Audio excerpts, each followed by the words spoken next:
The starch in the collar dug into my neck like a wire. It was a physical rejection, my skin trying to push away the cotton that didn't belong there anymore.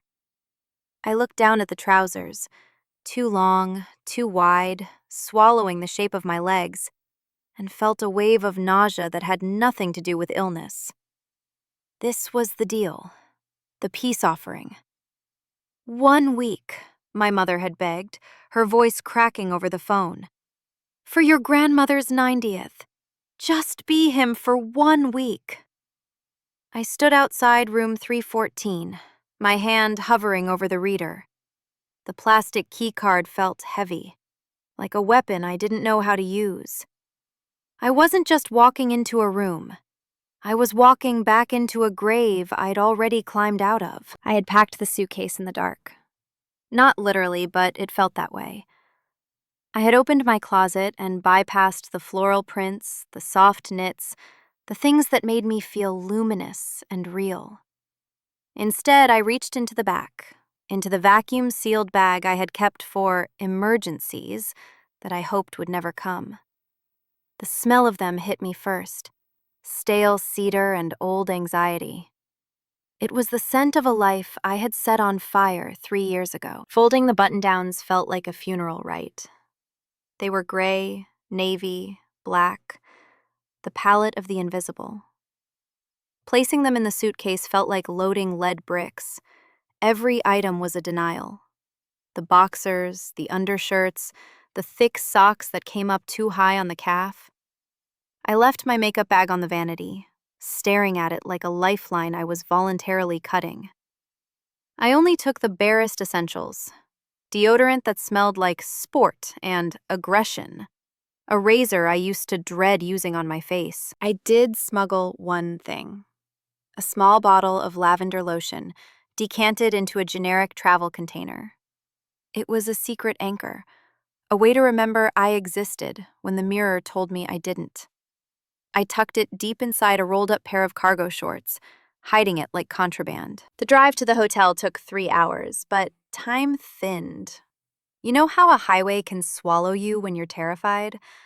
The road was a gray ribbon unspooling into a past I thought I had outrun. The silence in the car wasn't empty. It was thick, populated by all the things I wasn't allowed to say. I practiced the voice in the car. I lowered my register, flattening the lilt I had carefully cultivated, pushing the resonance back down into my chest. Hey, how are you? Good to see you. It sounded like him. It sounded like the ghost. That was the real fear. Not that I would get caught. I was an expert at hiding. I had done it for 24 years. But that I would get lost. That putting on the costume would trigger a muscle memory so strong I wouldn't be able to find my way back to her. I was terrified that the him I used to be was still in there, waiting for permission to take over the controls. I worried that the mask would fuse to my face, that the fluidity I had found would harden back into that brittle, angry shell. I looked at my hands on the steering wheel. No polish. Nails filed short and square. They looked like strangers' hands. I flexed my fingers, trying to feel the grace in them, but they looked rigid, capable only of making fists. Just don't ruin it, my father had said before I left. As if my existence was a stain on the family portrait. As if I were a vandal in my own life. The words rattled around the cabin of the car, mixing with the road noise. I pulled into the hotel parking lot. The building was a generic block of beige stucco, unmagical and imposing. I checked the rearview mirror one last time. The eyes were mine, but the frame was wrong. The jaw looked too hard without the softening contour. The hairline looked too severe. I took a breath, holding it in my chest until it burned. I wasn't Lilly anymore. Not here. Here I was the dutiful grandson, the successful nephew, the good man. I opened the car door and the heat of the parking lot hit me, heavy and suffocating. I grabbed the handle of my suitcase. It rattled as it hit the pavement, a hollow, lonely sound. The performance had to start now. There was no warm-up act. I straightened my spine, forcing my shoulders broad, killing the slouch that felt comfortable, and walked toward the sliding glass doors. The door to room 314 swung open into a vacuum. It was a study in beige. Beige carpet, beige walls, beige curtains drawn tight against the afternoon sun to hide the view of the parking lot. It smelled of industrial lemon cleaner and something underlying it, something dusty and used, like the air had been breathed by 1,000 other people and never cycled out. It was a space designed to be transient, anonymous. But to me, it felt like a cell. It felt designed to shrink me. The ceiling seemed too low, the walls too close, pressing in on the space I was trying to occupy. I barely had time to drop my bag before the door propped open again. Andrew. He didn't just walk into a room, he invaded it. He was exactly as I remembered, only louder. He took up too much space, broad shoulders, sprawling gestures, a voice that boomed even when he was trying to whisper. He threw his heavy duffel bag onto the bed nearest the window, the good bed, without asking. It was an alpha move he probably didn't even think about, a natural assumption of dominance that he carried like a wallet. Then came the greeting. He turned, grinning, and clapped a hand on my shoulder. It was heavy, a physical weight that made my knees want to buckle. "There he is," he said, the volume of his voice rattling the small room. "Good to see you, man. It's been what, 3 years? You look skinny." Then he used it. The name. He dropped my dead name into the air between us like it was nothing. Like it was just a collection of sounds rather than a weapon. He didn't say it with malice. There was no venom in his tone, no suspicion in his eyes. He said it with the casual familiarity of family, which made it cut deeper. If he had been trying to hurt me, I could have put up a shield. I could have been angry.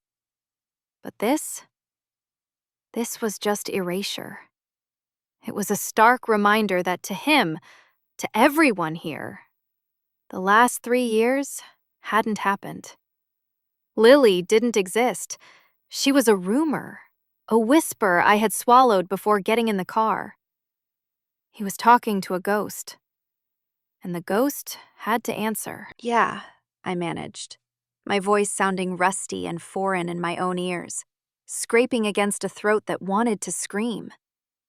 "Good to see you too, Andrew." He flopped onto his bed, turning on the TV immediately, filling the small room with the noise of a sports broadcast. I retreated to my side, the shadowed side near the bathroom.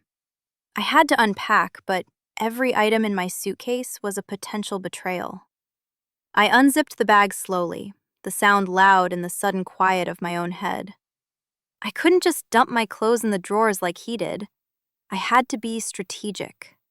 I had to bury the evidence. The lavender lotion, my one tiny anchor, went deep into the bottom drawer, tucked inside a pair of thick wool socks I knew I wouldn't wear. I arranged the toiletries in the bathroom with military precision. The generic deodorant in front, the razor visible. I hid the facial moisturizer that was slightly too fancy, slightly too her, behind the can of shaving cream. It was a shell game.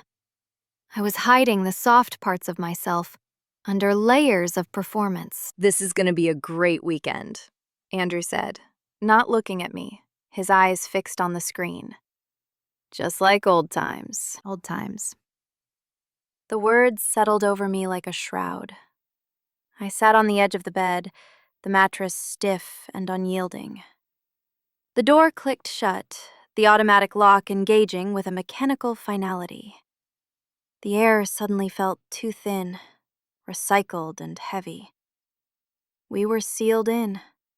Me, him, and the lie I had to keep alive. The bathroom light flickered on with a violent, headache yellow hum. It was that specific kind of hotel lighting designed to be unforgiving, the kind that finds every pore, every flaw, every secret you're trying to keep under the skin. I locked the door, engaging the deadbolt with a click that felt too quiet to truly protect me. This was the only sanctuary I would have for the next 16 hours. A 6 by 8 foot box of cold tile and fake marble. I avoided the mirror at first. That was instinct. In my real life, mirrors had become friends again. I could catch glimpses of myself in shop windows or the rear view and smile at the woman looking back. But here, in this airless cell, I knew the mirror was an accuser.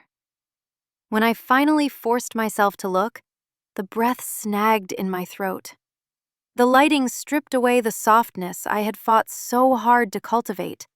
It sharpened the angles of my jaw, deepened the shadows of my brow.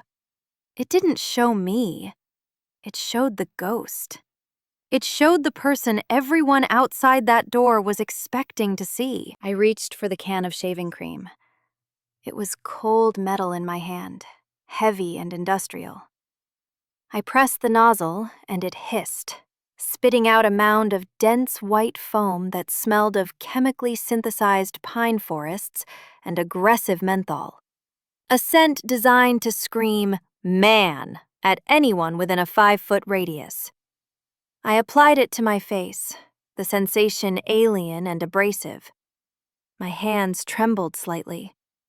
This wasn't just grooming. This was erasure. The razor felt like a weapon. As I dragged it across my skin, scraping away the invisible soft fuzz that I usually protected, it felt like I was peeling off a layer of myself. Every stroke was a violent return to a blank slate I had abandoned years ago. The sting of the blade against my cheek brought tears to my eyes, not from pain, but from the sheer, crushing weight of the regression. I was carving him back out of the marble, dismantling her to make room for the lie. I washed the foam away, the water swirling gray and white down the drain, carrying pieces of my peace with it. My skin felt raw, exposed, burning with the chemical chill of the aftershave I forced myself to splash on, a stinging seal on the envelope of the performance. "Hey, you dying in there?" Andrew's voice boomed through the wood, sudden and startling. I jumped, my hip hitting the counter with a dull thud. "We got breakfast in 20, he shouted, his voice muffled but unmistakably impatient. "Don't tell me you're doing your hair. It takes 10 seconds, man." "Just a minute," I called back, pitching my voice down, forcing it to resonate in the chest, stripping it of the musicality I loved. It felt like swallowing gravel. "You take forever," he grumbled. I heard his heavy footsteps retreat, the television volume swelling again. He didn't know. He thought I was just slow. He didn't understand that I was building a person from scratch in here. I wasn't just brushing my teeth. I was constructing a fortress. I turned back to the clothes. The boxers felt wrong. Too loose, too much fabric bunching in ways that made me hyper-aware of my anatomy. Then the trousers.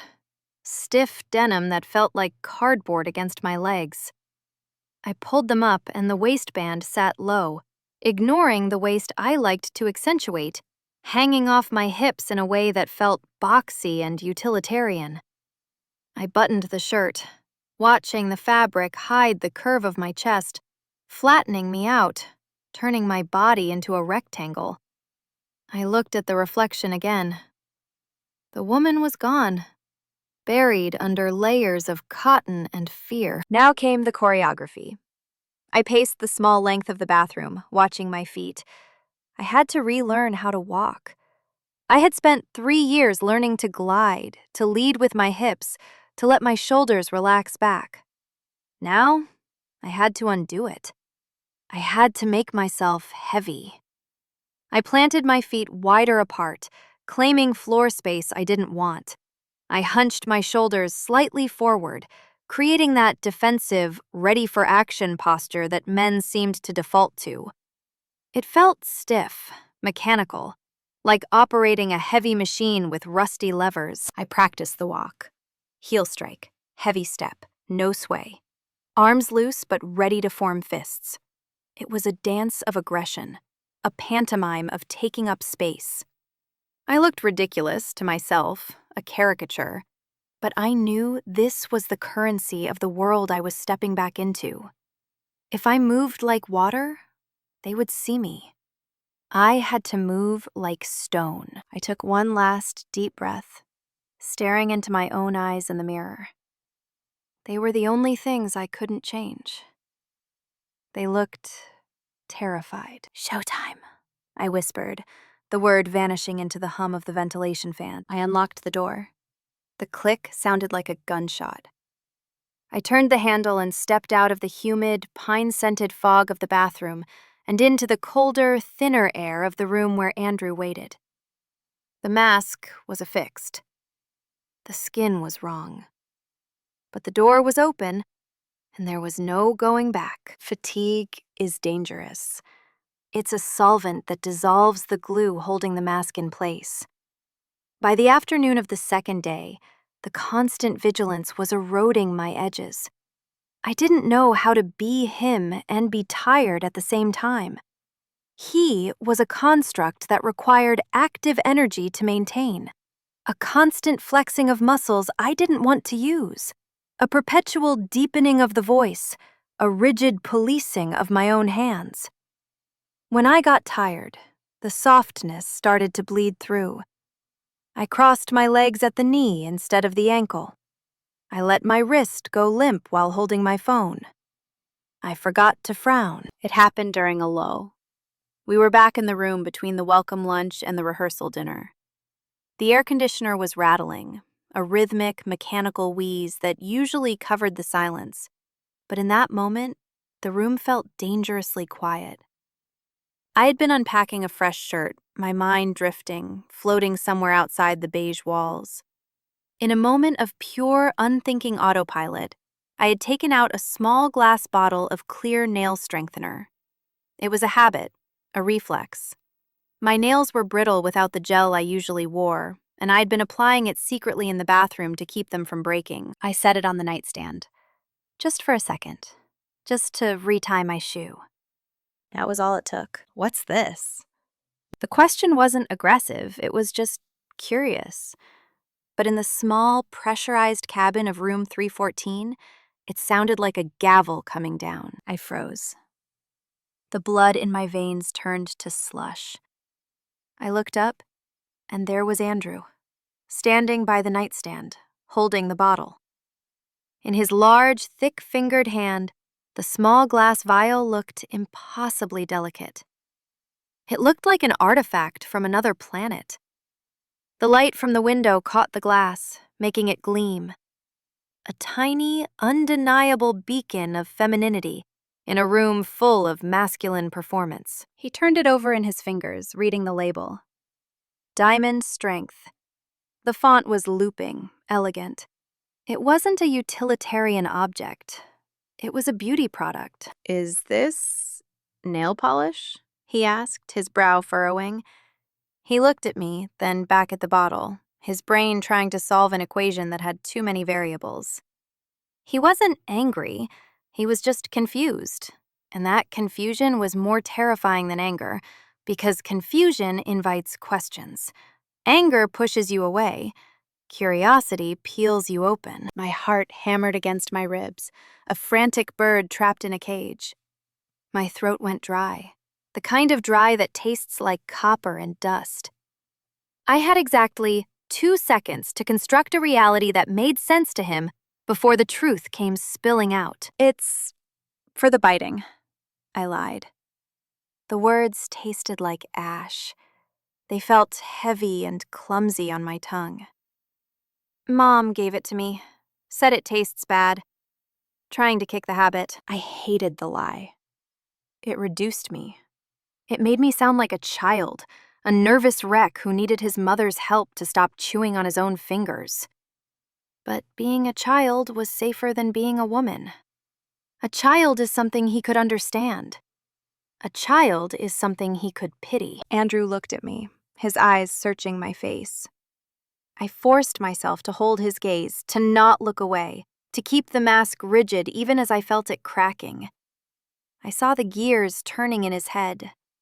He looked at the bottle again, then tossed it onto the bed next to me. "Weird," he said. "Didn't know you were a biter." He turned back to the TV, the moment apparently over for him. But it wasn't over for me. The air in the room had changed. It had thickened. He was watching me now, even when he wasn't looking. I could feel his peripheral vision snagging on me, tracking my movements with a new subconscious scrutiny. He sensed a discrepancy. He didn't know the shape of the secret, but he could feel its weight. I sat on the edge of the bed, my hand closing over the bottle, hiding it in my fist. The glass was warm from his touch. That intimacy, him holding a piece of her, made my skin crawl. I felt exposed, like the walls of the room were inching closer, pressing the air out of my lungs.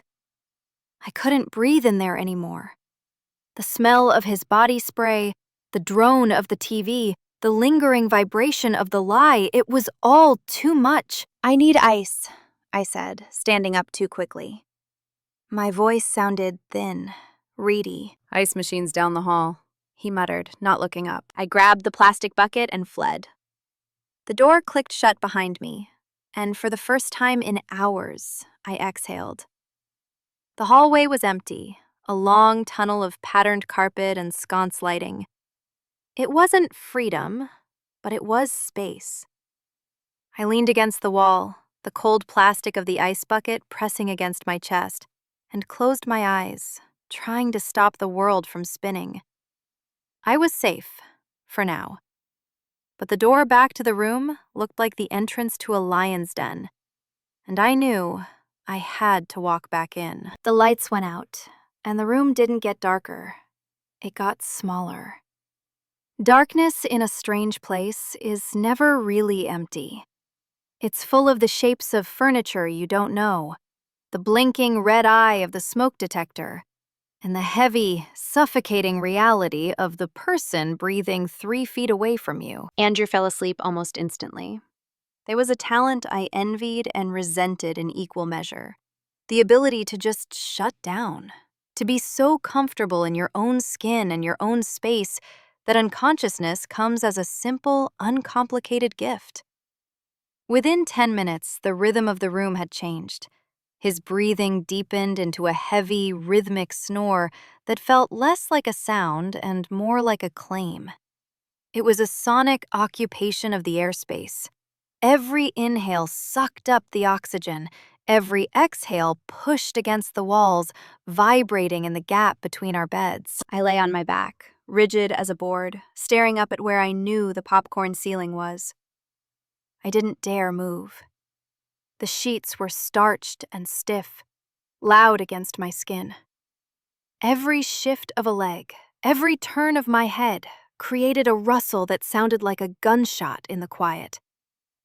I felt like an intruder in my own bed, paralyzed by the fear that if I moved too much, if I breathed too differently, the performance would slip. Even in sleep, I had to be him. I had to sleep like a man, heavy, sprawling, unconcerned. But I couldn't. I was curled tight inside myself, a coiled spring waiting for a release that wasn't coming. The insomnia was a cold companion. It sat on my chest, heavy and sharp. In the silence, the thoughts I had managed to outrun during the day came flooding back. I traced the ghost of the girl who was currently folded up and hidden in the dark. I whispered to her in my head, "You're still here. This isn't permanent. It's just a costume." But the darkness made it hard to believe. In the dark, without the mirror to verify my existence, I felt myself thinning. The he I was pretending to be felt dangerously solid, reinforced by the snoring man next to me, by the clothes on the chair, by the name on the reservation. I turned my head slowly on the pillow, looking across the gap at the lump of shadows that was Andrew. The temptation to speak was a physical ache in my throat. It would be so easy. Just 3 words. I am trans. Or maybe just, I'm not him. I played the scenario out in my mind like a movie reel. I imagined him waking up, the confusion, the realization. I imagined the silence that would follow, the shattering of the fragile, fake peace we were maintaining. I weighed it, the cost of the truth against the exhaustion of the lie. If I spoke, the weekend would implode. The family would fracture. My grandmother's 90th birthday would become the incident. I would be the villain again, the selfish one who couldn't just hold it together for a few days. The guilt of that potential destruction was heavier than the duvet. So I swallowed the words. I let them dissolve in my throat, acid and bitter, and chose the safety of the silence. But I needed something. I needed a tether. Moving with the slow, agonizing precision of a bomb diffuser, I reached my hand down the side of the bed. My fingers brushed the carpet, then found the cold, smooth zipper of my suitcase. I unzipped it just an inch, a tiny metallic tear in the silence. I slid my hand inside, past the rough denim, past the wool socks, until my fingers closed around the small plastic bottle. I brought it under the covers with me, creating a tent with the sheet. I popped the cap. It was a tiny sound, barely a click, but to me it sounded like a bell. I squeezed a drop of the lavender lotion onto my wrist. The scent hit me instantly. It was sharp, floral, undeniably her. It cut through the smell of the industrial detergent and the stale air conditioning. It smelled like my apartment. It smelled like safety. I pressed my wrist to my nose, inhaling deeply, letting the scent fill my lungs, replacing the air of the hotel room with the atmosphere of my real life. In the dark, under the heavy quilt, I rubbed the lotion into my hands, the friction warm and grounding. It was a tiny rebellion, a microscopic act of treason against the role I was playing. For a few minutes, in the sensory isolation of the scent, I wasn't the grandson. I wasn't the nephew. I was just me, holding on to myself in the dark. I fell asleep like that, with my wrist pressed against my nose, breathing in the proof of my own existence. When I opened my eyes, the sun was already slicing through the gap in the curtains. It was a harsh, white beam that illuminated the dust motes dancing in the air. The sanctuary of the night was gone. The lavender had faded, replaced by the morning reality of the event. Today was the wedding. Today was the main stage. I lay there for a second, feeling the dread settle into my stomach like a stone, before throwing off the covers. The performance had to resume. The banquet hall was a cavern of white linen and silver hair, smelling of roast beef and heavy floral perfume, the kind that lingers in a room long after the person has left. Stepping across the threshold felt like stepping onto a stage where everyone knew the lines except me. My grandmother sat at the head table, a tiny, fragile queen in a cloud of pastel chiffon. When she saw me, her eyes lit up with a recognition that felt like a physical blow. She didn't see Lilly. She saw the boy she had helped raise, the grandson who carried the family name like a baton in a relay race I had already quit. I moved through the crowd, but I wasn't really in my body. I was hovering somewhere above it, pulling the strings of a marionette that was heavy and clumsy. I watched my hand extend to shake Uncle's hands. Firm grip, 2 pumps, release. I heard my voice drop into that artificial baritone, answering questions about a job I didn't have and a life I wasn't living. Yes, things are good. No, not married yet. Every lie was a brick in a wall I was building between my soul and my skin. The dissociation was a cold, numbing fog. It was the only way to survive the friction of being perceived so incorrectly by so many people who claimed to love me. Andrew was my shadow, or maybe I was his. He moved through the room with the easy confidence of someone who fits the mold perfectly. He laughed loudly at jokes that weren't funny, clapped cousins on the back, and ate canapés with gusto. At one point, he steered me toward the open bar, his hand heavy on my shoulder, guiding me like I was something he owned. "You doing okay?" he asked, leaning in close. "You've been quiet. Grandma's just happy to see the men of the family together. It means a lot to her. We're the legacy, right?" He clinked his glass against mine. The legacy. The word tasted like iron. He was trying to bond. He was trying to share a moment of masculine solidarity, inviting me into the inner circle of us guys. He didn't know that his invitation was an eviction notice for who I actually was. He was toasting a ghost. He was looking right at me, his eyes warm and familial, and he was seeing a complete stranger. That was the moment the tragedy of it truly settled in. It wasn't just that they didn't know me. It was that they loved the lie better than they would ever love the truth. They were pouring their affection into a vessel that was empty. The he they were proud of, the he Andrew was bonding with, he didn't exist. He was a collection of mannerisms I had memorized, a costume I had zipped myself into. I was haunting my own life, a spectator at my own memorial service where everyone thought the deceased was still walking around. I looked at Andrew. Really looked at him. He wasn't a villain. He was just a man who believed the world was simple. He believed that what he saw was what was real. I felt a sudden, crushing wave of pity for him, and for myself. We were separated by a glass wall that only I could see. I nodded, taking a sip of the bitter drink, and forced the corners of my mouth up. "Yeah," I said, the voice sounding like it was coming from a radio in another room. "For Grandma." The rest of the night blurred into a montage of flashes. Camera flashes, smiles that didn't reach my eyes, the suffocating heat of the suit jacket. When the music stopped and the lights came up, signaling the end, I felt a wave of exhaustion so profound it felt like my bones were liquefying. I had survived the performance, but the reviews were in, and the audience loved the character I hated most. I loosened my tie as we walked to the car, the fabric giving way like a noose finally slackening. The finish line was visible. Just one more sleep. Just one more exit. The zipper of my suitcase screamed as I pulled it shut. It was a harsh, metallic finality that echoed in the empty room. Andrew was already gone, having left with a slap on the back and a promise to do this again soon that I knew I would never keep.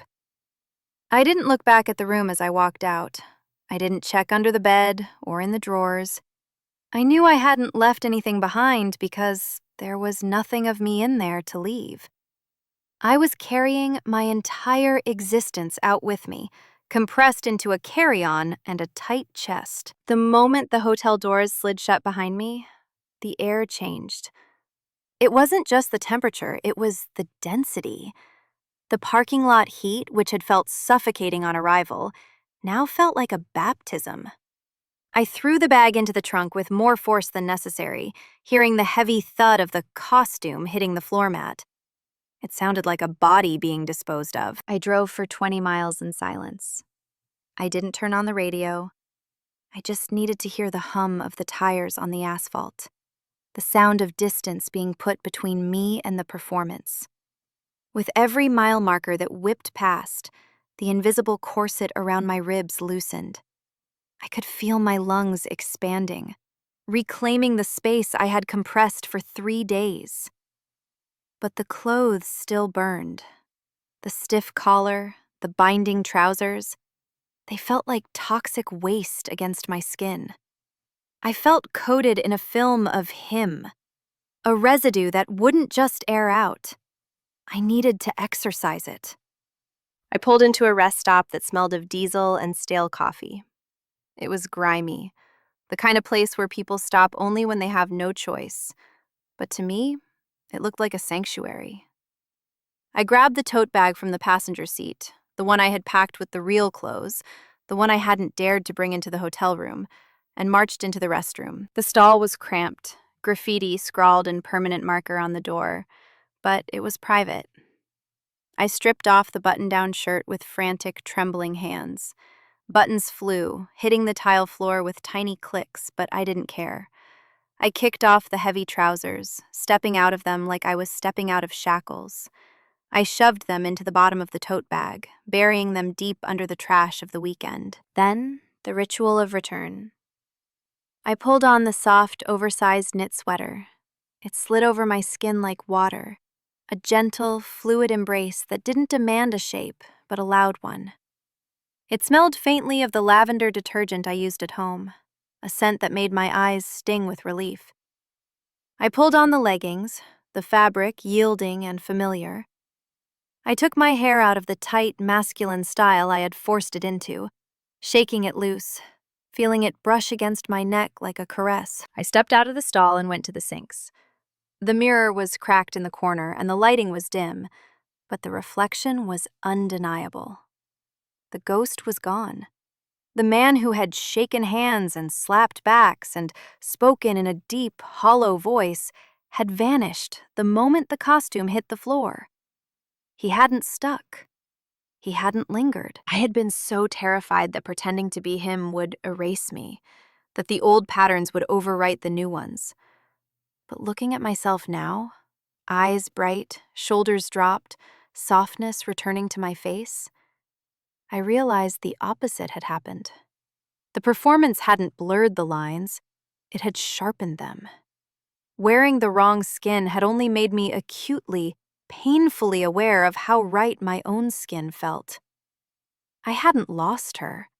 I had just confirmed, with absolute certainty, that she was the only one who lived here. I walked back to the car, the gravel crunching under my boots. The sun was setting, painting the sky in bruised purples and pinks. I got in, started the engine, and merged back onto the highway. The road ahead wasn't gray anymore. It was clear. I left the costume in a donation bin 3 towns over. I didn't want it in my house. I didn't even want it in my trunk. As I watched the metal chute swallow the bag, I felt the final weight lift. I checked the rearview mirror one last time. There was no trace of the nephew, no shadow of the grandson. There was just me, luminous and undeniable. If you've ever had to hide to survive, subscribe and share your story. We see you.